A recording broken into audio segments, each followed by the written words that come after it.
At midnight, he raised his glass to a woman who wasn't me, and then the payroll manager said my name. The city was spread beneath us in a lacquered grid of lights, the kind of rooftop where champagne wears its own spotlight, and the waitstaff glide like stagehands trained not to break the spell, and I stood half a step behind his shoulder, exactly where I had been placed all year, the quiet plus one in a black dress that matched the railing, smiling on cue while our friends filmed the skyline and called it love, and I kept telling myself that the right moment would arrive for him to fold me into his circle the way he promised on the car ride over, when he squeezed my knee and said, "Tonight will make sense." When the check arrived, its letter folder closed with a theatrical clap that made the nearest table look over, the number inked in a hand so precise it felt smug, $9,800 before gratuity. And he laid down a fan of crisp hundreds that did not belong to any salary I knew, not his title, not his last W-2, not the meandering explanations about vesting schedules and executive allowances that never quite aligned with the late fees on my own rent. And even as I felt the heat rise along my collarbone, I told myself not to embarrass him, not to ask, not to count, because the people at this table admired him for never flinching at a bill, and I had learned that admiration is often a louder currency than truth. He lifted his glass and turned toward the cameras at the same time the DJ dipped the volume, and in that sudden hush he said, "To Camille, the woman who made this year possible," which should have landed like a private joke except my name is not Camille, and the joke had no history, and the way the board member's wife clapped, and the HR head captured the moment on a company phone, and the influencers in borrowed gowns whooped like they recognized the reference, told me there was a second script running underneath the party, a story I wasn't in, and I felt my face practice a smile I did not feel because survival at these tables is posture before it is truth. When my gaze found the bar to anchor itself, Allison from Payroll stood there with a martini she wasn't drinking, the woman whose emails are all timestamp and policy and commas placed like locks, and she didn't wave or nod or pretend we were off the clock. She just shaped my name without a sound and turned her face towards security, which made the room tilt for a breath, made the corners sharpen, made every glass chime feel like an alarm, and I understood that the safest person in any company is the one who controls the ledger, and tonight she was looking at me as if I were an entry that wouldn't reconcile. The server slid an envelope beneath my dessert plate so smoothly I thought it was part of the presentation. Black paper heavy enough to feel expensive, a wax seal stamped with my initials in a font I've never used, and inside, folded with the reverence reserved for verdicts, was the itemized receipt embossed with the venue crest, the courses and the magnums, and the custom event package. And as I traced the line items with a thumbnail, I saw a service charge categorized like a private wink. Camille Services Coordination. And my stomach went cold because I worked close enough to the books to recognize when a label pretends to be a person. Around us, the optics were engineered for permanence. Someone's drone hummed above the glass balustrade. A local anchor I'd only seen on morning television practiced a smile in the reflection. The board chair's son was live posting a toast he hadn't listened to. And the HR head, steady as a metronome, panned her camera across the table and kept me off the frame every time, which was its own kind of caption. And in that choreography, I felt the old ache of being useful but unnamed, tolerated but undocumented, and the older ache of bills paid in installments while someone else plays generosity like a sport. I told myself, as I've told myself in cheaper rooms and harsher light, that there are explanations I have not been offered yet, that love often runs ahead of proof, that he must have meant a client or a code name or a woman who ran events, that he would look over and see my face and remember the promises he makes when the restaurant is behind us and the city is just headlights and red lights and the radio low.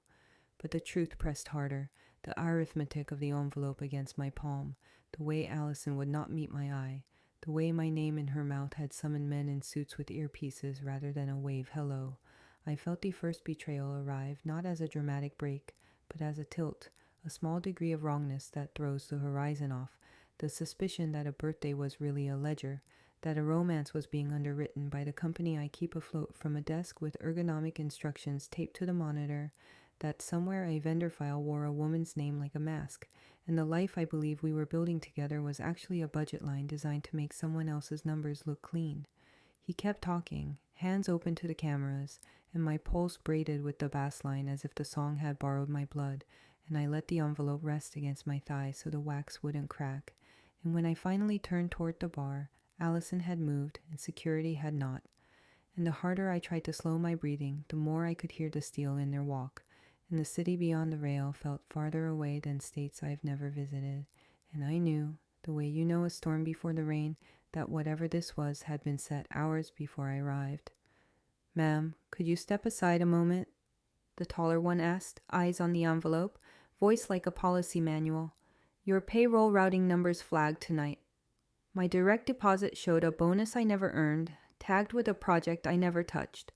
By Monday, the rooftop gloss had drained into the colorless light of my kitchen, and I clung to routine as if it were a handle in a moving train, opening my banking app with the same resigned bracing I do on every first weekday, expecting to find the predictable choreography of debits and the slow shuffle of obligations, only to watch the balance lurch upward with an unfamiliar grace. There it was, a $7,300 bonus, framed in corporate politeness.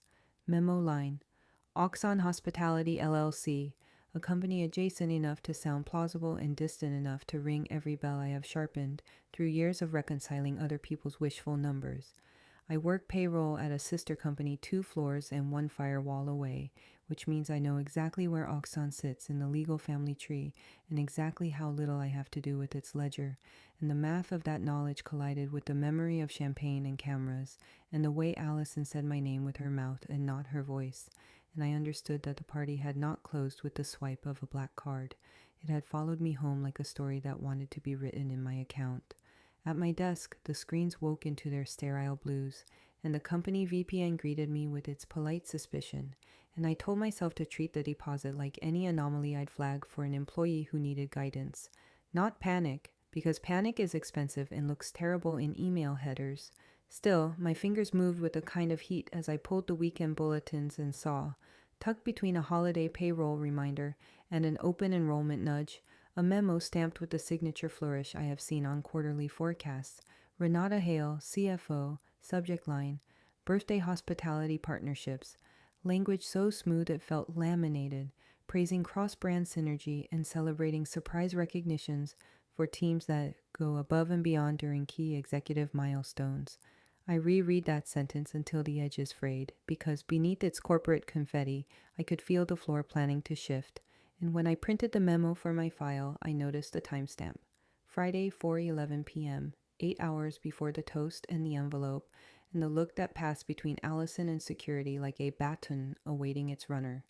The first thing any thief learns, whether they're stealing time or money or names, is that precision is a costume, and if you stare long enough at the hem, you'll find the thread. I pulled my 2 most recent pay stubs side by side, searching for what had been altered in the kind of silence that makes the clock loud, and there it was, infinitesimal and catastrophic. A routing number off by a single digit on the new stub, as if some helpful hand had corrected a tiny typo. Only the original number had lived without complaint for years, and the new one mapped to an intermediary bank we do not use for base payroll. My chest tightened with a slow, stubborn anger I recognized from cheaper apartments and broken promises, and I emailed the ITC's internal HR partner Dane, because procedure is both my habit and my shield, asking whether any bonus program had been authorized through Oxon that would require temporary rerouting.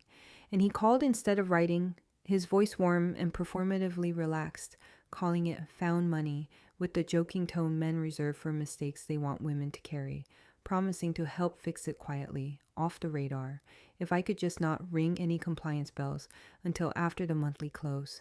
I thanked him for his generosity because I have learned to speak fluent, don't worry to people who worry only about optics, then walked down 2 floors to the person who does not perform. Allison's office lived in the corner where the glass catches the morning and the lock catches everything else, and she let me in with the careful, neutral face she uses when the room might be recorded, saying there had been a system lag all weekend after a vendor sync, and she couldn't generate the audit trail yet, perhaps by end of day, perhaps not. Her thumb rubbing the edge of a stapled packet that didn't belong to my file, while she avoided my eyes the way you avoid a mirror before a difficult decision. I asked for a simple read-only extract, anything with the event IDs and user tokens, and she said again, lag, then added a small apology no one but me would have heard, a soft failure of breath at the end of the word that told me she understood exactly what had been done and exactly what it might cost to say so. Back at my desk, my tote bag sat where I dropped it like a witness who refused to speak until summoned, and when I reached into the side pocket for lip balm, my fingers met paper that didn't belong, thick and slick against the skin, and I drew out a gold place card from the party with my name in calligraphy so flattering it felt like an impersonation, and beneath the name, faint as a watermark, an event code I recognized from the venue's invoice summary, a code that mapped to Camille Services Coordination. And the nausea that followed tasted like metal, because this was not a souvenir. It was a breadcrumb placed into the life I had tried so hard to make unremarkable, a signal that whatever happened on that roof had been engineered to travel, that the humiliation was not the point, but the cover for something that wanted to look like a celebration, while it tucked itself into ledgers where only a few of us would ever look. I opened the bonus ledger with the kind of care you use before reading a lab result, the screen washing my face in a light no one would call flattering, and I walked the columns the way a diver walks the pier. Toe first, assessing depth. Payment ID, batch number, approving manager token, cross-company justification. A neat trail constructed to satisfy a future audit that never expected me to ask the questions I ask when I am not in love. And there, stitched into the justification notes like a secret sewn into a hem, sat my employee ID, not as payee, but as the authorized crosslink. And when I clicked the vendor field, the system unrolled a profile with attachments and a mailing address that was a P.O. box and a tax form that looked as if it had been signed by a hand practicing another woman's name. The vendor name blinked up at me like a dare, Camille Event Solutions, and my user token sat beside it, tidy as a co-signature I never gave. Someone was laundering birthday money through my name. The moment the vendor profile unfurled on my screen, the language was so careful it made my neck prickle. Camille Event Solutions, set up 3 days before the party. Vendor status, active, expedited. Tax form uploaded as a glossy PDF with a signature that looked like it had been practiced in the mirror, and an address that resolved to a suburban P.O. box tucked behind a shipping store, the kind of non-place you use when you want mail, but not a footprint. I sat back and let the timeline reorder the weekend in my head. Renata's Friday memo about birthday hospitality partnerships, Allison's eyes on security, the gold place card slipped into my tote, the toast that edited me out of my own life, and now this file pretending to be a small businesswoman who just happens to share a name with the woman I was told to applaud. In the general ledger, the cash flow traced itself with the neat arrogance of people who believe no one will ever look. Funds left Oxon under a hospitality experience budget line, landed in Camille's vendor account as event coordination, then leapt again as an employee bonus correction, routed through the shared services hub, straight into a payroll batch where my employee ID had been pinned as the authorization crosslink, tidy as a safety pin through silk. I whispered the steps under my breath, the way you recite lockers you used to open in high school. Oxen to Camille, Camille to correction, correction to me, because sometimes the only thing that keeps you from drowning is naming the currents as they pull you under. The breadcrumb I needed wasn't buried. It sat in the change request log like a calling card, approved at 5:42 p.m. on the night of the party by R. Hale, with a co-approver token I didn't recognize. D. Marsh, both entries originating from IP blocks that mapped to headquarters, which would have reassured me if my life had not just taught me that headquarters is where the prettiest crimes are choreographed. I opened the PDF of the approval and felt that sick little thrill you get when a puzzle begs you to pull a thread. Renata's looping R was identical to the R on a forecast sheet signed in May. Not similar, not consistent, identical down to a stray dot above the stem. I overlaid them on my second monitor until the pixels lined up like tracing paper, the kind of match that only happens when a signature is lifted and stamped, not written by a human wrist. There is a protocol for this kind. Of discovery, one I have taught to new hires, as if rituals could save them when people cannot. So I followed it as if my job and my name depended on it. I drafted a report with object IDs and event hashes and screenshots that included the system clock. I wrote in verbs instead of accusations, I anchored every claim to a field, and I sent it to the compliance inbox with Allison CC'd and my manager CC'd, and a private copy to my own archive. And I knew to the second when it landed because the notification blinked green, and then vanished, swallowed by what I would later learn was a rule that rerouted anything with the word Camille to a folder Dane controlled. Within 10 minutes, my phone lit up with an unknown number that turned out to be Dane's private cell, his voice pitched at the frequency menus when they want something to feel fine by sounding bored, assuring me that the queue can be quirky. And my email probably got stuck, that he'd take it offline and smooth the edges, so no one lost face over a clerical thing. And all I had to do was breathe, and not create a fire where there is only steam. I didn't tell him that steam burns, because I have learned that certain metaphors are wasted on people who don't have to clean the kettles. Instead, I opened my personal messages and texted Aaron, the man whose chin had rested on my head during selfies while I learned how to be small in rooms designed to make him bigger, and I asked him, plain and unflowery, if he knew a D Martian finance or audit. He called instantly, and I took it in a stairwell that smelled like lemon cleaner and inventory, and he laughed the way you laugh when you want the person on the other end to relax, calling it comp smoothing, something you do across sister companies when budgets close unevenly. And he told me not to spiral, that his team would net it out, and I should enjoy the surprise. And his use of surprise made me see, suddenly and with a heat that took my breath, the moment on the roof when my body learned an entirely new species of humiliation, while he performed a romance for cameras, and the ledger performed a theft in my name. I went back to my desk and opened the signature again because anger likes a fact to hold, and I layered Renata's R with the older R, and then with a third from a benefits update 2 quarters ago, and the computer did not have to tell me what my eyes already knew, that the slant, the pressure, the tiny hesitation at the upstroke were not human variations but a stamp, and if the R was stamped, then the rest might be a collage too, and if the approval was a collage, then someone needed my login to give it a soul. The memory flashed. Allison at the bar, Allison not waving, Allison saying lag while security materialized like punctuation. And I felt a flicker of betrayal I didn't want to name because I still needed her to be the adult in the room, the one who keeps the records clean, the one who protects the math when the party wants it messy. I reopened the routing numbers, the place card, the memo, the vendor creation, and I made a folder called Birthday Control, because naming the mess is the first step to refusing it, and I told myself that procedure is a form of courage, and courage is a form of love, and love does not look like letting your name become a switchblade for someone else's bonus plan. I printed my report to a physical binder. I dated and initialed every page because paper still scares liars in a way electrons never do, and I took one slow breath before hitting send again, this time to the General Counsel's intake address that existed precisely for moments when cues go missing. The screen blinked once, the cursor hiccuped, and a gray banner unfurled across the top of my inbox with the dispassionate tone of a smoke alarm that refuses to interpret. Ticket 3391, anonymous complaint filed under your name. The video of the toast was perfect, except the 2 minutes where Aaron slipped into the kitchen. By mid-morning, the office air felt heavy with printer heat and unsent emails, and I did the thing everyone does when the truth refuses to come through official channels. I went hunting where vanity lives. The party had colonized social feeds with a zeal no memo could match, reels stitched with skyline pans, the clink of glassware looped under trending audio, my boyfriend's face softened by filters that made money look like light, yet every upload shared the same hiccup, a subtle choreographed blink from 11:38 to 11:40 p.m., as if the night itself had decided to look away.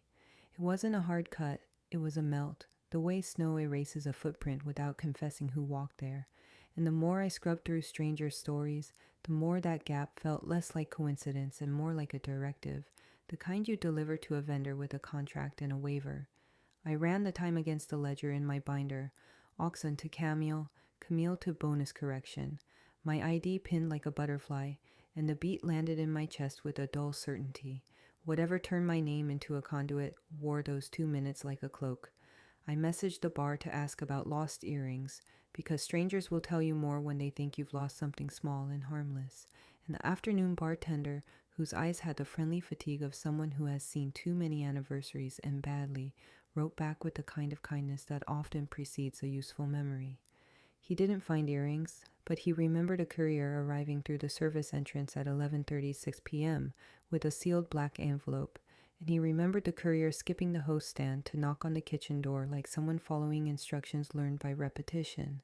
He remembered the head chef glancing toward the rooftop before signing, and he remembered a woman in office elegant flats, no sequins, no selfie energy, guiding the courier, with the brisk assurance of someone who anticipates questions and declines to answer them. When I asked if he could describe her, he said what men say when they're afraid of overstepping, that she looked like compliance, neat and unflustered, and the word settled over my tongue with a sting because I knew exactly whose job it is to make envelopes look innocent. I didn't call in favors, I showed up. The venue manager met me with a smile that had been trained on difficult brides and hungover CEOs, and he led me downstairs to the clipboard nobody posts on Instagram, the night's log with entries so precise they read like a deposition. There it was in blue ink, legible in the way people make their handwriting when they intend to be believed. 11:37 p.m. Courier. Compliance documentation received by A. Klein. Allison's signature told the rest of the story without commentary. Neat, spare, unadorned, and in the column for destination he had written one word, kitchen, as if kitchens are where celebrations go to be dressed and where paperwork goes to disappear. He apologized for not being able to release a copy without corporate approval, and I said I understood, then took a long look at the cameras above the service hall, not for footage but for angles, picturing the slice of corridor they chose not to capture, and the corners they had decided were not the venue's problem. Back in the street, my phone vibrated with a DM request that carried a server's nickname and a thumbnail selfie I vaguely remembered from the dessert course. Shay wrote with the candid urgency of someone who has watched too many rich people weaponize service workers' silence, saying she wasn't supposed to message guests, but she had a still from the staff group chat she couldn't stop thinking about, and when the image loaded, it turned my mouth dry. Aaron in the shadow between the wine shelf and the walk-in, head tilted, shoulders tense, holding a burner phone in a grip I recognized from the way he used to hold my waist at crossings. Possessive, proprietary, urgent. The timestamp sat in the corner like an witness who refused small talk. 11:39 to 12 p.m., the gap where the public record had gone soft. Shay added that security said it was a backup device in case of signal issues, but she had been in enough restaurants to know a burner when she saw one, and she sent a second still of a chef passing a black envelope into the shadow where Aaron stood. I went back to the numbers because grief likes to pace and rage prefers to work, and in the general ledger I found a pattern neat enough to make me want to tear the page. 3 security deposits, charged the week prior, all coded to Camille, all tagged to the event code embossed in faint letters on my gold place card, each one rounded to a figure too pretty to be random. I printed the batch approvals and spread them across my kitchen table, that humble stage where I had balanced past due, notices and cheap takeout, and his claims about temporary liquidity, as if words could act like income. And there, tucked into the metadata like a joke told in the wrong room, sat an IP address that mapped to my workstation for a 2:26 a.m. Approval while I was home in a t-shirt watching a show I would later fail to remember. The color moved out of my hands as the understanding clicked into place. The approvals had been puppeted after the party, the signatures collaged, and somewhere between dessert and morning, my digital self had been borrowed like a spare jacket. The humiliation from the rooftop returned, not hot and immediate this time, but cold and articulate, a calculation etched with the same careful hand that had signed for compliance documentation. I replayed Allison's face at the bar, the way her mouth made my name and then angled towards security, the way she had said lag as if time were an innocent thing, and I asked myself the question that kept finding me between tasks. If the system really lagged, why did she flag me? And if she wasn't flagging me, who told her to make me visible? The American promise that hard work inoculates you against other people's choices felt like a punchline told at my expense, because in this city full of rooms I couldn't afford, I was learning that the bill for someone else's performance has a way of arriving with my initials pressed into the seal. I didn't wait for courage to swell. I opened a new message to building security, attached my printed approvals, and requested an access report for the hours between midnight and dawn, knowing they are trained to hear worry in a woman's sentences only when the nouns are precise and the timestamps stay married to verbs. I included a policy language I had memorized while onboarding others, I CC'd the inboxes that never answer but always notice, and I told myself I would take the train home and fold laundry and act as if the day had not slipped its leash. The reply arrived before I could close my laptop. Subject line sterile as a diagnosis, body brief, and heavy as a verdict. Per your request, badge activity summary. 02:04 a.m. Payroll suite access. Cardholder. My name. Allison took me to a quiet conference room and locked the door. The hallway outside still carried the neutral hum of the office, that performative calm of keyboards and coffee lids, that pretends nothing unravels at midday. But inside the little glass box Allison had chosen, the air felt heavy with the kind of secrecy that stains, and before I could ask why the blinds were half drawn, she clicked the latch with a sharp practiced motion and stood with both hands braced on the back of a chair, like she needed metal to keep from sliding, saying she only had a few minutes and she was not supposed to be doing this, then exhaling in a rush that made me see the cost of every sentence she was about to spend on me. She did not warm me up with office pleasantries or, "How are you holding up?" Because women who have held the ledgers of men understand that hospitality is often a trap. Instead, she went straight into the danger, telling me that legal wanted a statement from me admitting I had miskeyed a vendor hachioshach employee crosslink during a routine update, that the phrase user error had already been threaded through an internal narrative draft, and that if I signed it, they could recode the transaction as a training issue and move on without a formal incident report that might invite auditors who asked the kind of questions she was not allowed to answer. She was shaking in a way that no one would notice in a boardroom, but is unmistakable 6 feet away. That barely visible tremor of a woman who has been carrying two incompatible truths and can no longer pretend they fit in the same inbox. And she said, almost matter of fact, as if reading an item off an agenda, that she was supposed to give them my name at 3 p.m., not as suspect or culprit or whistleblower, just as the person who acknowledges the keystroke. And the banality of that phrasing made my scalp prickle because it shrank the theft to a fingertip slip, the kind of office sin that earns a seminar and a sad cupcake instead of a subpoena. I asked who had decided the story, and she looked at the wall as if the paint might have ears, saying there were directives she could not resist without losing more than her badge. And when I asked if the directives were coming from Renata, she didn't nod or shake her head. She just let silence sit between us like a witness who would testify if the judge permitted it. When she sat at the conference table and jiggled the mouse to wake her laptop, the monitor filled with a document that made my throat tighten, a draft already titled Narrative User Error, bullet points arranged like sandbags around a flood, an outline rehearsing how an overworked payroll specialist had chosen the wrong employee ID while linking a legitimate event vendor for a one-time celebratory disbursement, and in the margin, a cheerful comment bubble from someone in legal suggested softening the verbs to reduce perceived intent, which told me the story had moved from evidence to optics and from optics to policy theater. And in that instant, the humiliations of the rooftop hardened into a structure I could lean against without falling. She clicked the window closed as if she had shown me contraband, and then, in a voice that tried to be casual and failed, said that Renata had suggested a routine audit of her mortgage documentation last quarter when a different queue got quirky, and that the suggestion had sounded polite and helpful and entirely lethal. And I understood the math of the threat without needing it explained, because in this country, routine has become a weapon like any other tool you can hold with clean hands. I told her I would not sign a confession to make their spreadsheet elegant, and she rubbed the heel of her hand over her brow in a gesture that looked like she was trying to erase a thought, then reached into her tote and pulled out the $9,800 receipt I had folded and refolded until the paper had learned the shape of my pocket. Only this one looked wrong in a way my body felt before my eyes caught up, the venue crest glossier than the copy I had at home, and my initials not impressed into a wax seal this time, but washed across the background like a watermark, faint and repetitive, repeating the fiction that I belonged to these transactions on every inch of the page, and I felt a fresh wave of fury that was not loud or showy but disciplined, the kind of anger that chooses verbs carefully and keeps count. She said the watermark version was the one her file would keep if the story stuck, that this was how documentation gets trained to remember you even when you did nothing but ask where the money went.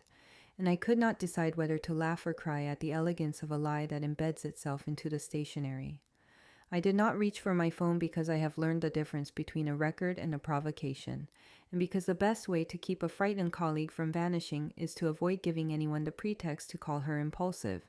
So I recorded nothing and wrote everything, pulling out my legal pad like a relic from a time when ink still scared powerful people, capturing each sentence with the care I reserve for numbers that decide whether rent gets paid, noting the time in the room and the document titles and the exact phrases she said were already attached to my name, then tearing the top sheet free and sliding it into the folder I carried for bills, because nothing hides better in plain sight than a woman's quiet paperwork.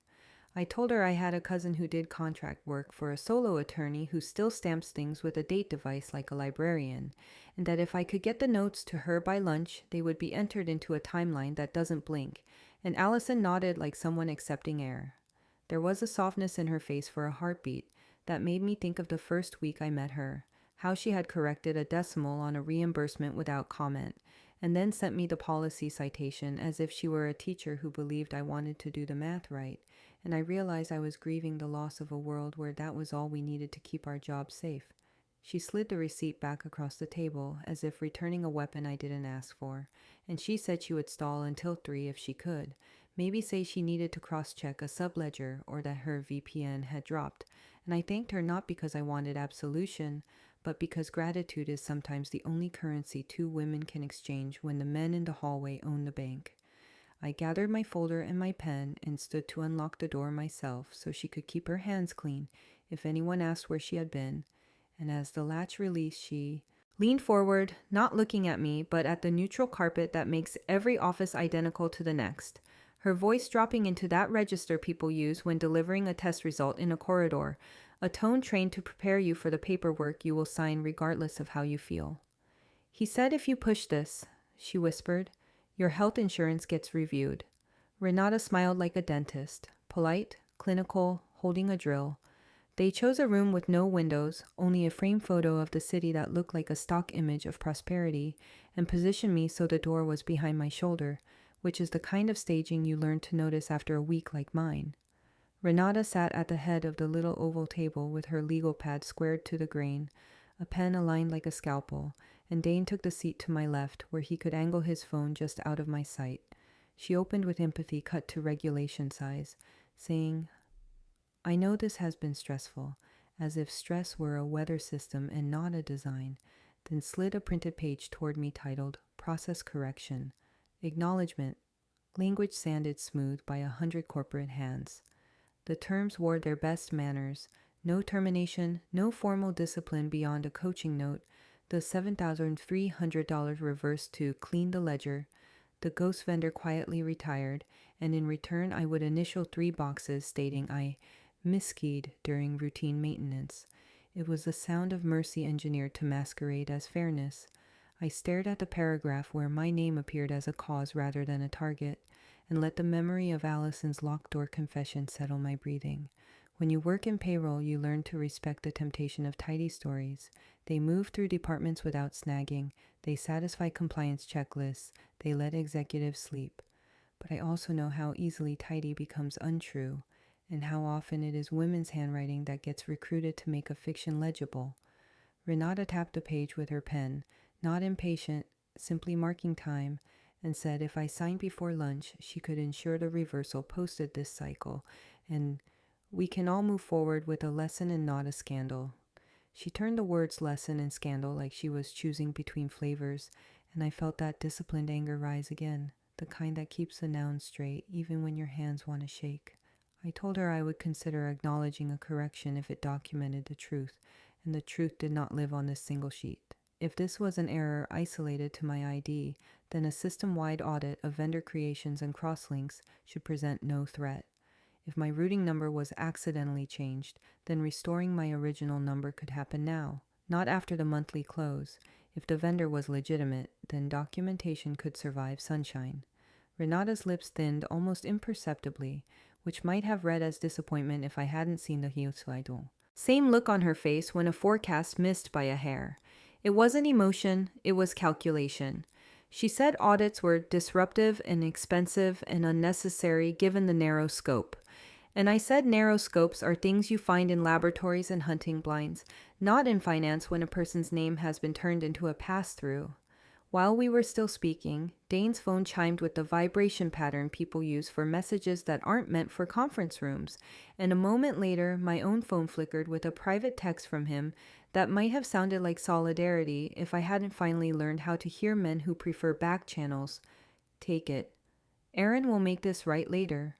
The words arrived with an old reflex in my chest, the one trained by late-night promises and rooftop kisses and 100 gentle trust me's, and I watched it rise and fall without obedience. I set my phone face down and said, calmly enough to surprise myself, that I wanted independent review by an external firm and a copy of every compliance intake that touched my name, plus immediate restoration of my original routing number with written confirmation from Treasury. Renata wrote nothing. She simply lifted a manila folder, withdrew a staple packet labeled Camille Solutions, vendor file, and in one fluid movement fed it into the shred bin stationed by the credenza. It was a small bin, the office kind with teeth you can hear when the room is quiet, and the sound felt indecently intimate, paper meeting its end in a room where the living fiction sat still breathing on the table. We have a lock bag for sensitive files, a chain of custody protocol that treats paper like evidence because sometimes it is, and she did not use it. I watched the white confetti settling like ash and thought about that watermarked version of the $9,800 receipt. My initials floated through every inch, proof that you can be erased and overprinted at the same time. Dane broke the silence to reframe the gesture as closing a loop, and I told him loops belong to knots and snares, not to accounting. Renata took a breath the way some people take a lap, then switched instruments. She explained, almost kindly, that outside firms scare boards, and boards fear headlines, and headlines hurt markets, and markets punish everyone, including your department, which does good work. So if I insisted on widening the scope, I should at least allow them to control timing. She offered to have Treasury restore my routing number by end of week, and I explained in the even voice I keep for auditors and men who condescend that timing is precisely how you read intent. If this was clean, it moved today. For a heartbeat, she looked at me not as a problem, but as an opponent, which is a kind of respect I have learned to take without gratitude. She asked if I understood the implications of adversarial posture, and I said that my posture was numerical. Any unexplained vendor, a rerouted deposit, a falsified timestamp, an approval from a co-signer no org chart could locate. She slid the correction form closer, and when I didn't touch it, she reached for a folder I hadn't noticed beneath her pad. The photograph inside was glossy, printed on the kind of paper you use when you want an image to feel more permanent than a screen, and she held it by the corners like evidence even as she refused to call it that. My eyes found the subject before my mind caught up. My little sister on the threshold of my apartment, backpack on one shoulder, key between her fingers, head turned as if someone had just called her name. Renata placed the photo on the table between us, nudged it with her pen until it pointed toward my chair, and spoke in a tone as soft as the carpet. You live alone, right? If the system is clean, it should survive sunlight. The first lesson they teach you in payroll is that numbers behave until someone gives them a mask. So after Renata's photo landed between us like a warning disguised as gloss, I went back to my desk and did what numbers respect. I exported the entire weekend's payroll event log to read-only, sealed it with a SHA-256 hash, printed the digest on paper because paper still scares people who prefer plausible deniability, and sent the package to 2 places that don't answer questions. My personal email with the subject line set to a random invoice number, and a dead drop account I keep for tax documentation when vendors email from Hotmail addresses at midnight. I watched the outbound mail queue clear and felt the smallest return of oxygen, the way you do when the plane lands and you didn't notice you had been clenching your teeth.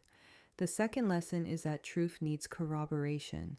So when Shay texted that she had found something at the venue, I met her on her split shift in the gray light behind the loading dock, where people smoke out of habit rather than pleasure. She handed me a burner phone wrapped in a cocktail napkin, said it had been tucked under a demi-rack near the kitchen door after close, and watched my face while I pressed the power button. The device woke with the same indifference as the office VPN and went straight to a notes app that lacked any of the mess real people leave behind. No selfies, no weather, no maps, just a list of approval codes in shorthand that would look like gibberish to anyone who hadn't spent years translating the dialect of back office system prompts. In the quiet of my apartment, I laid the printouts from my binder beside the burner's sterile notes and started tracing, because rage wants blood and proof wants ink. The codes mapped too neatly to be an accident. 3 strings with date stamps that matched our after-hours vendor creations at 3 sister companies, each tagged to Camille with a different suffix, each routed through shared services with a justification that would pass a superficial audit unless someone like me refused to pretend not to see. Security deposit, coordination retainer, post-event true-up, phrases chosen to sound boring to the exact people paid to be bored by details. I copied each code into my own notebook, not because I doubted the screenshots, but because handwriting forces the mind to engage, and by the time I finished, the narrative had stopped being a fog and resolved into architecture. When Aaron knocked, he did not text first, which told me he wanted theater rather than conversation. He held flowers in a grocery store sleeve and an expression that would test well in a focus group. Contrition softened by executive calm, and he asked if we could talk off-grid, which for him meant no messaging apps, and for me meant not giving him the satisfaction of seeing fear. He said he had over-delegated, that Camille was a team nickname for a rotating group who executed hospitality across brands, that the codes were just placeholders for reconciliation, and that if I had come to him first, we could have spared everyone the drama. I listened for the sentence he didn't say, the one that would locate responsibility inside his own chest, and when it didn't arrive, I placed the burner phone on the table between us like a neutral witness and asked, without heat, what does code 4B7 is? Fototocho always unlock. For a heartbeat, his eyes did the microflick I have seen across a dozen conference tables when a presenter drops a number they didn't prepare for, and he recovered with a shrug that landed just short of credible, blaming Renata's architecture for making us all look like conspirators, insisting the executives were too high level to touch batch approvals, that this is the kind of technicality compliance loves, and he leaned in to suggest a reset where I signed the correction and he takes care of the rest. The old reflex rose, the one that wants safety at any price, then broke against the fact that men who mean rescue don't bring drills to the dentist chair and call them kindness.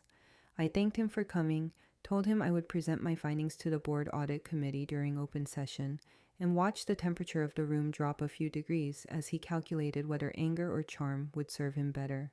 He chose charm, the kind that used to work on me when the rent was due and my mother's prescription needed refills, and said my courage had always been the thing he loved most, then suggested that courage would be better used inside rather than handing ammunition to people who want the company to fail. I told him systems don't fail from sunlight, they fail from rot. I asked him whether he believed in audits when the numbers were on his side, and he said of course, and I asked him to let this one happen, and he smiled with such careful sadness that I almost mistook it for sincerity. When he left, the flowers stayed on the counter like a bribe too pretty to throw away and too obvious to keep. I spent the next hour drafting a clean factual deck built the way Americans expect to be persuaded when the stakes are public.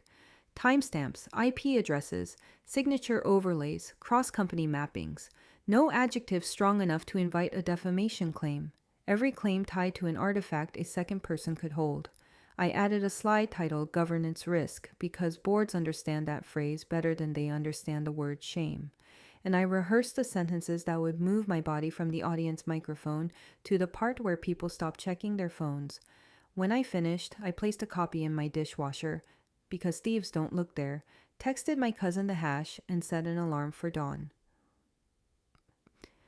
The burner phone had been still on the table the entire time, screen dim but not dark, like a pet waiting for a command, and only after the quiet settled did it tremble against the wood with a notification that did not belong to me.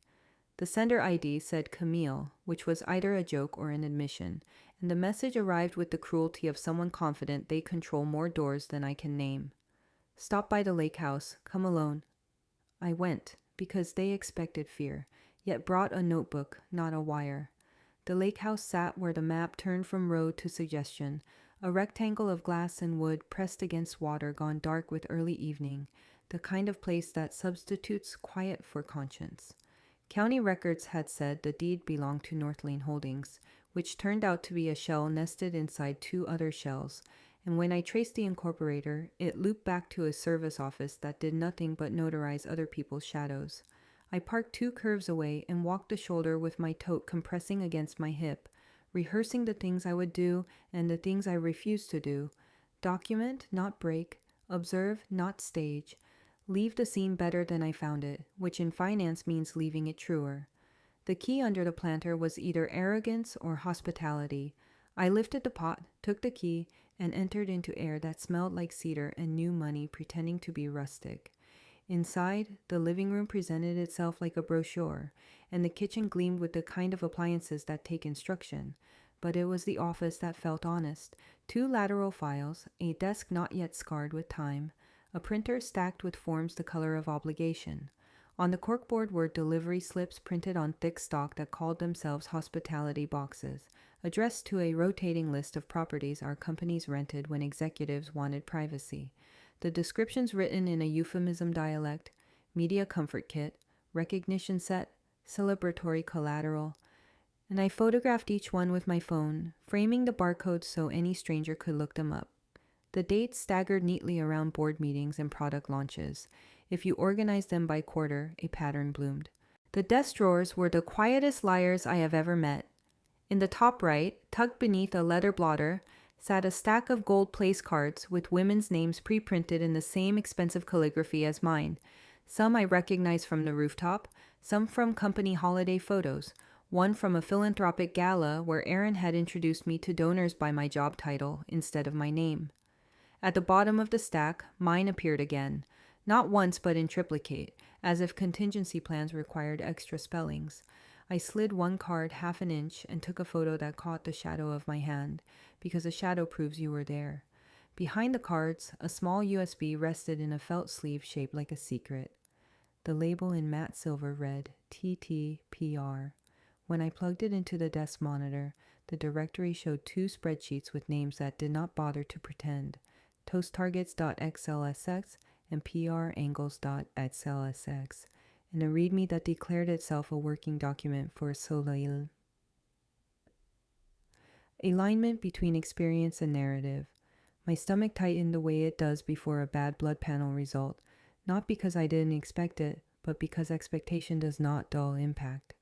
I opened Toast Targets and scrolled through columns that treated human beings like campaign assets: first name, department, leverage factor, narrative risk, contingency plan. The cells beside my name described me as credibility asset, back office, noted high process literacy, and flagged me as suitable for recognition optics contingent on compliance cooperation. PR angles mapped the messaging that would follow each curated scene: executive humility, talent gratitude, surprise philanthropy, and cross-referenced a list of charities that did not exist in the state registry. When I looked closer, the donation receipts in the folder revealed routing numbers that threaded through a donor-advised fund administered by the board chair's family foundation, a clever relay allowing money to emerge washed as generosity while never leaving the family's influence.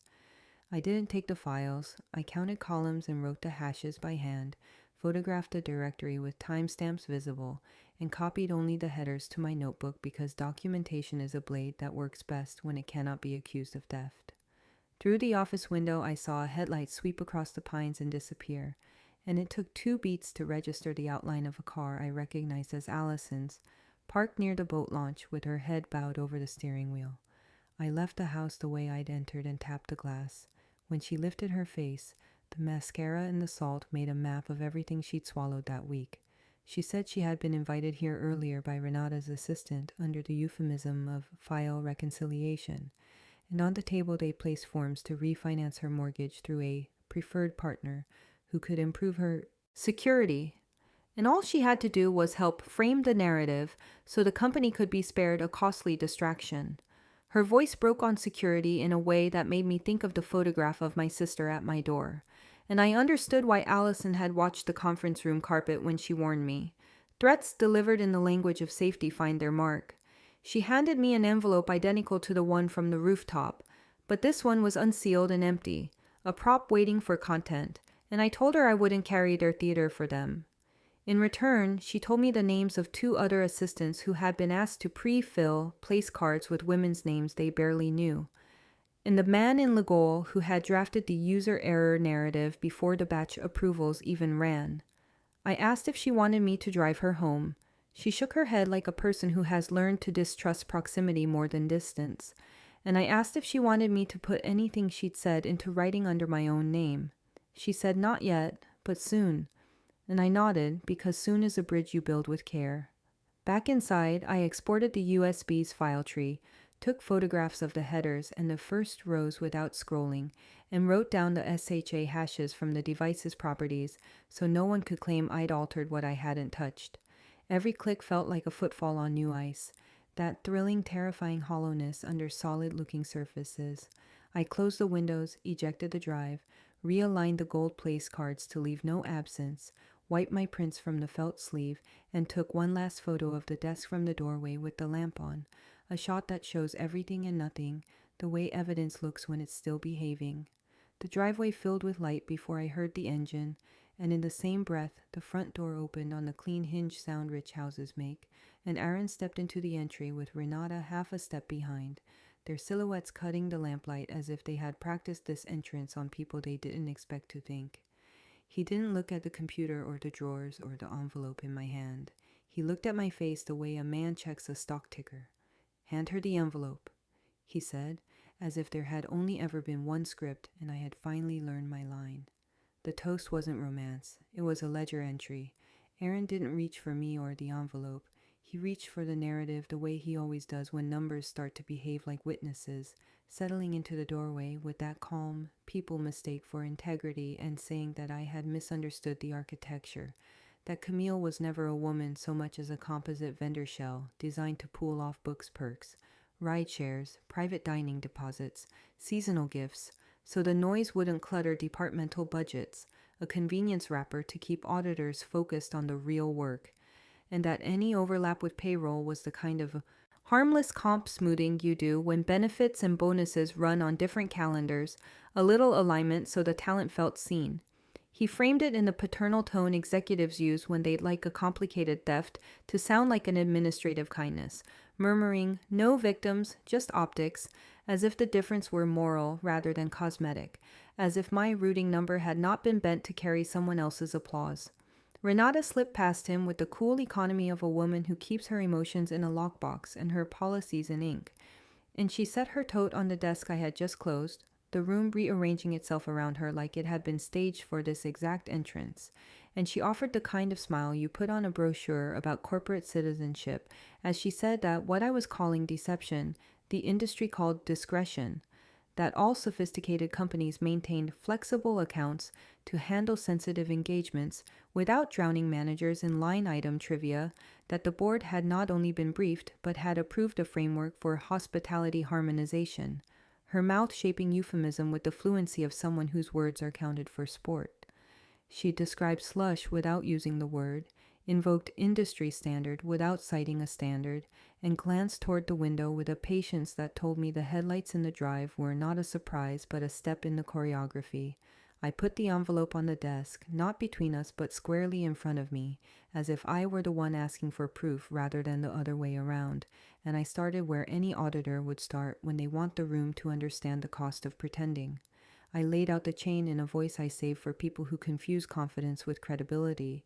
Oxon to Camille, event coordination dressed up as a service contract, funds recoded into employee bonus corrections, my payroll ID pinned as an authorization crosslink, approvals attached to an IP address that slept in my apartment that night while someone piloted my digital self through a door security would later swear I opened at 2:04 a.m. I did not raise my volume when I said user error had been drafted before the batch even ran, and I did not look away when I explained that the signature on the request was a copy-paste, an R so identical to May's forecast that the pixels overlay like tracing paper, and that even a bored attorney could see it if they cared to look. Allison stood in the threshold like a child called to the principal's office, her face arranged into the neutral mask corporate women wear when the only safe expression is none at all, and when I invited her to confirm the arrival of the black envelope at the kitchen door, She did what survival had trained her to do. She repeated their phrasing about documentation alignment and third-party courier protocols, and she said the word lag the way she had in the conference room, not because it fits here, but because it was the only word she'd been permitted to carry out loud. I let her finish the sentence that didn't belong to her, and then I placed the burner phone gently on the blotter and asked whether the codes labeled 4B77 and MS19 looked familiar, and the way her eyes flicked to Aaron before she could stop them told the room more than any confession could. It is a particular cruelty to watch a woman mouth someone else's script and still be held responsible for the plot. Aaron said I was being dramatic, that I had built a conspiracy from a bad Instagram gap and a pile of dull receipts, that my competence, his favorite compliment when he needed my labor, had curdled into paranoia under pressure, and that if I loved the company, I would stop handing its enemies a narrative they could spin. I told him enemies are a luxury budgets invent when they don't want to name choices, and that I had already transmitted the hashes in the file tree to an external journalist with a time sent that would not be recalled by pleas or threats. The words landed between us like a sudden weather change, and for the first time that night I watched something like recognition loosen his jaw, not of guilt exactly, but of exposure, the way you see yourself reflected in a mirror held by someone who doesn't owe you flattery. Renata did not flinch at the word journalist. She studied me the way surgeons study films before they cut, then reached for the burner with fingers that never trembled and turned it over twice before slipping it into her jacket pocket as though she were tidying the room. She said that reporters enjoy messy stories but hate messy facts, that without context my artifacts would look like a woman scorned doing arithmetic she didn't fully grasp, that my hashes would read as jargon without an expert to bless them, and that experts like the ones we keep on retainer tended to find puzzles less criminal when properly compensated. The speech was almost gentle, and for a beat I felt the old treacherous desire to sit down and let someone older tell me what happens next. But I stayed standing because humiliation had taught me posture and rage had taught me diction, and I told her that compensation can buy opinions but not time, and that the clock had already escaped her custody. She smiled, not with warmth, but with the brittle amusement of someone who has mistaken a boundary for a dare, and she moved closer, close enough that I could smell a clean citrus that felt like the expensive cousin of office disinfectant, close enough that I could see the seam on her jacket where the pocket had been reinforced to hold more than pens. Renata laughed, slid the burner deeper into her pocket, and said, almost kindly, "Then you won't mind if we call the police." They weaponized the system I maintained. The uniforms arrived without the theatrics television promises, no screeching tires or shouted commands, just the steady procedural gravity of people who have been told there is a problem and who expect the paperwork to agree. Renata met them at the threshold of the lakehouse office with the serene authority of a person who believes process is something she owns. And when the taller officer asked for the records, she produced a slick printout of access logs that showed my badge opening the payroll suite at 2:04 a.m., followed by batch approvals a few minutes later, and then a neat audit trail that looked so plausible on its face it took an instant to remember that I had already seen what the raw system looked like before someone dressed it for company.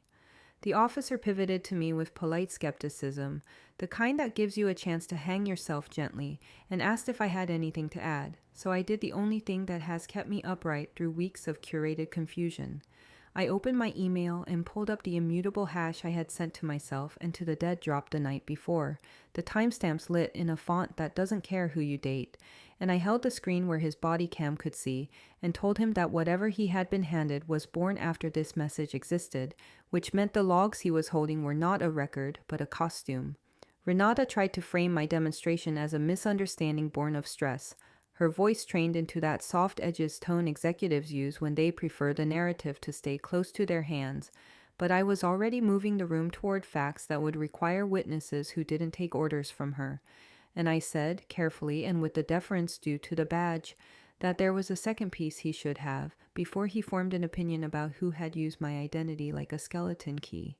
From my folder, I pulled a notarized statement on the venue's letterhead signed by the manager, the man who keeps the clipboard nobody photographs, attesting that a courier had delivered a sealed black envelope to the kitchen door at 11:36 p.m., and that Allison had signed for compliance documentation before the toast, and I placed it beside Renata's curated logs the way you lay 2 x-rays on a light board to show which fracture came first. The officer read with the patience of a person who knows that liability is an element on the periodic table of careers, and when he looked up, his posture no longer promised an easy trip downtown. In my pocket, my phone trembled with a call I hadn't scheduled, and when I stepped toward the door to take it, the night broke open into daylight for a heartbeat because the journalist on the other end, calm, precise, interested in sources more than adjectives, said that the hash bundle from my dead drop had arrived intact, and that, barring an act of God or an injunction, the story would go live at noon, which is the kind of clock you can feel in your bones once you've watched people try to outrun it. I didn't look at Aaron when I returned to the office because the theater of his disappointment had made me tired.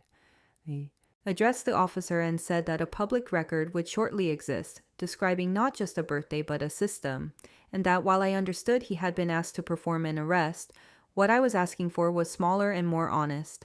A forensic freeze of payroll systems across the shared services environment, so that no additional edits could be made to documents that now had the unfortunate status of evidence. The door swung again and altered the oxygen, because when the board chair arrives in his weekend jacket to a house he pretends is not his, he brings the weather with him.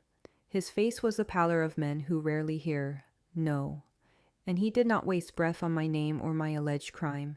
He went straight to the leak, demanding to know who had spoken to the press and why internal issues had left the nursery where he prefers them to die.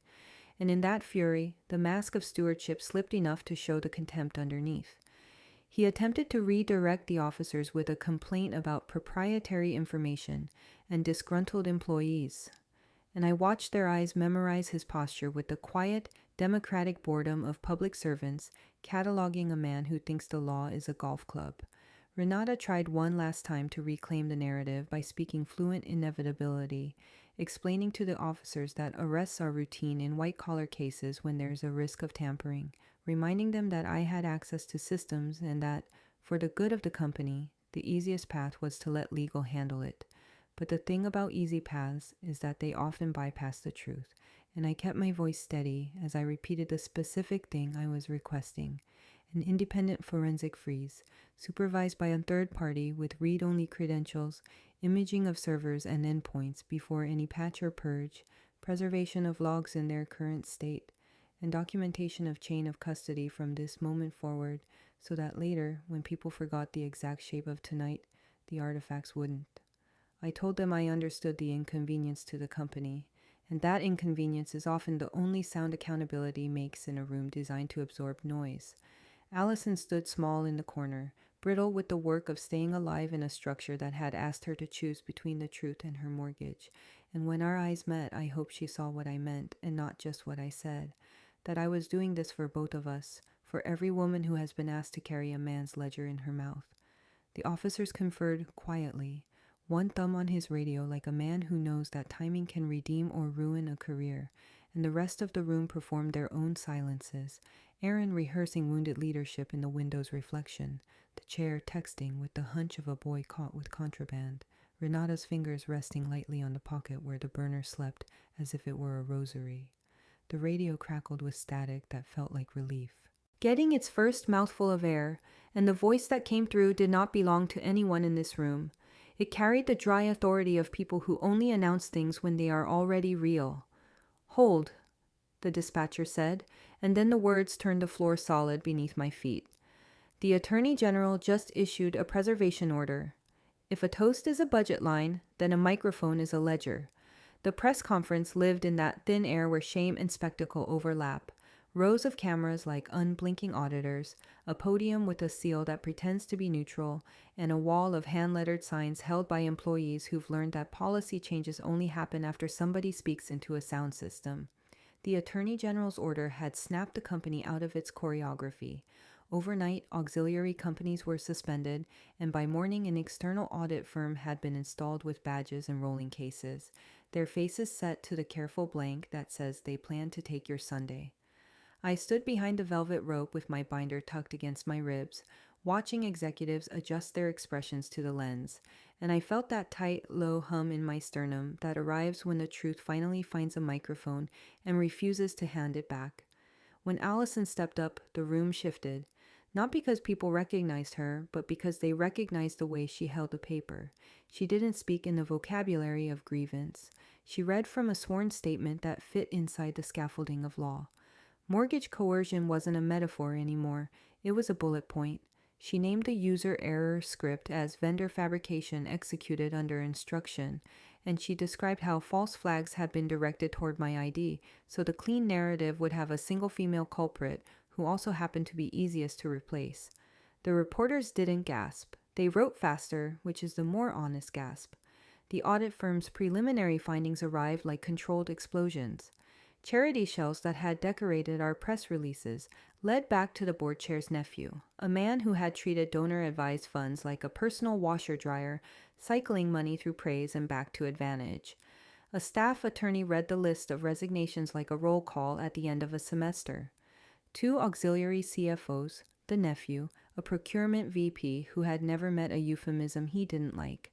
Each exit framed as a choice, though we all understood the difference between a choice and a summons. I didn't feel triumph. I felt the sober arithmetic of consequences lining up with actions. Finally, if only for a few beats. Dane found the humility setting on his voice and twisted it hard. He took a podium he hadn't earned and apologized, not in the careful past perfect of mistakes were made, but with the present tense admission that he had misprioritized optics over oversight, that he had lost an email he was paid to guard. It wasn't redemption. It was record, and records are the only forgiveness systems understand. The company announced an HR compliance overhaul with independent reporting lines, external hotlines, and a rule that finance couldn't bury complaints inside acronyms. It sounded good in the room, and I hoped it would sound as good 2 fiscal quarters from now when everyone's bored again. My phone vibrated at my hip with a text from Aaron that looked like a confession and read like a campaign. He was sorry for how this made me feel. He was proud of my courage. He hoped we could find a path forward once the dust settled. While he typed his counterfeit tenderness, security walked him out a side door in full view of a camera that didn't blink. I didn't answer, not because I'm above longing, but because longing isn't an alibi, and I had promised the version of myself who wrote hashes by hand that I would stop mistaking stamina for love. When my turn to speak came, I didn't perform outrage. I performed process.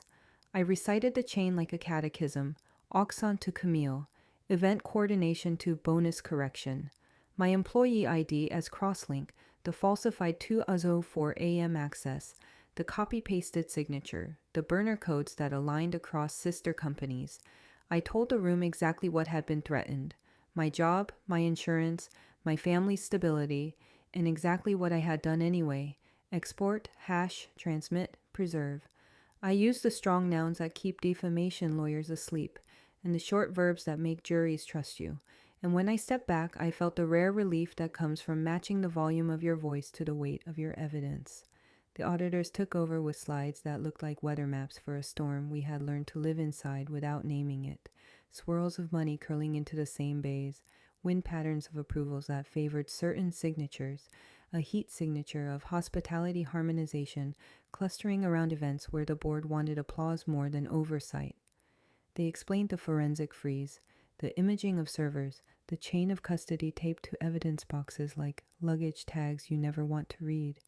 You could feel the building remember that numbers are not opinions, they're consequences waiting for dates. I didn't go looking for catharsis. It found me in small places. A janitor I recognized from late nights in our office leaned over the rope and said, "I'm glad someone who knows the software said it." And I realized how often truth stalls because the wrong people are holding the mic. An analyst from Treasury pressed a folded sheet into my hand, her personal notes on vendor routing oddities from months back, and she whispered that she'd been told she was too detail-oriented, which in our world is management's way of saying, you see things we hoped you wouldn't. I didn't promise her safety. I promised to include her in the record. The chair spoke finally, working to keep his sentence structure smooth, and pledged full cooperation in a voice allergic to specifics.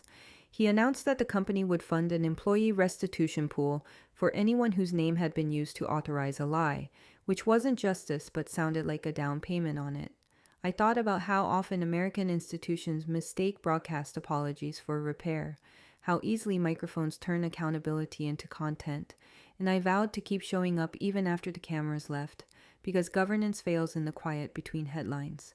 When the room thinned and the cameras went from red to lazy black, an auditor I hadn't yet learned to recognize moved close enough that only I could hear him.